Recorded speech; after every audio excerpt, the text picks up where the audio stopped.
Hey guys, நான் உங்களோட துல்லிய இன்றைக்கி என்ன வீடியோன்னு பார்த்தீங்கன்னா நம்ம வந்து ஸ்கூல் ஆனுவல் டேக்கு வந்து மேக்கப் பண்ண போயிருந்தோம். அது ஒரு 5 to 6 மெம்பர்ஸ் இல்லை டீம்ஸுக்கு. ஸோ அதோட வீடியோ தான் இன்றைக்கி வந்து ஷேர் பண்ண போகிறோம். மேக்கப் ஆர்டிஸ்ட் பார்த்தீங்கன்னா ஆக்சுவலாக நாங்கள் 5 பேர் இருந்தோம். அவங்க தான் இதான் இந்த ஸ்டூடெண்ட்ஸு. ரொம்ப நல்லாவே இருந்துச்சு காஸ்டியூம்ஸ் எல்லாமே.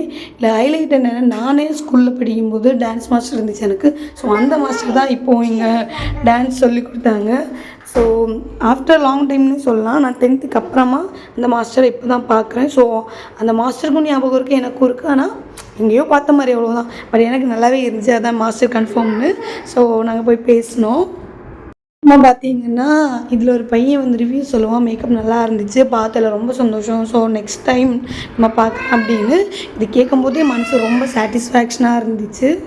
நிறைய கேர்ள்ஸு பசங்க எல்லாமே குட்டி குட்டியாக இருந்துச்சு, அழகாக இருந்துச்சு. ஸோ நம்ம அவங்களுக்கு ஃபேஸில் ஒரு ஆர்ட் பண்ணும்போது இல்லைன்னா மேக்கப் பண்ணும்போது அவங்க ஃபேஸில் வர அந்த ஹாப்பினஸ் தான் நம்மளோட சாட்டிஸ்ஃபேக்ஷனுக்கே ஒரு இதுன்னு சொல்லலாம்.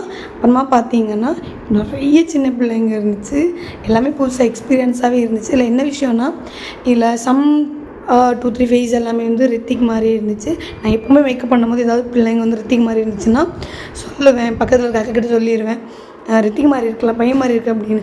பார்க்கும்போது ரொம்ப சந்தோஷமாக இருக்கும். ஏன்னா இன்றைக்கில நாளைக்கு ஒரு நாள் அவன் வளர்ந்து இதே மாதிரி ஸ்கூல் ஃபங்க்ஷனுக்கெல்லாம் மேக்கப் பண்ணும்போது சேம் எனக்கு இதே ஒரு ஃபீலிங்ஸ் வரும்னு தோணுது கைஸ்.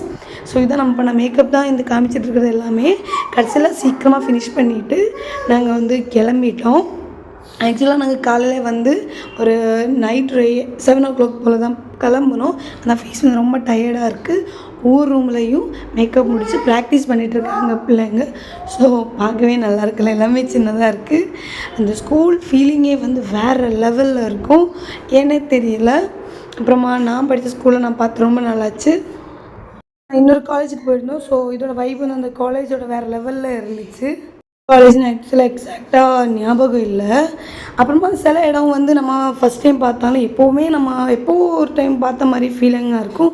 ஸோ அதே மாதிரி ஃபீலிங்காக இருந்துச்சு இந்த ஸ்கூலு. அப்புறமா நைட் வந்து நாங்கள் சாப்பிட்டுட்டு சீக்கிரமாக வீட்டுக்கு கிளம்பிட்டோம் கைஸ். பாய்.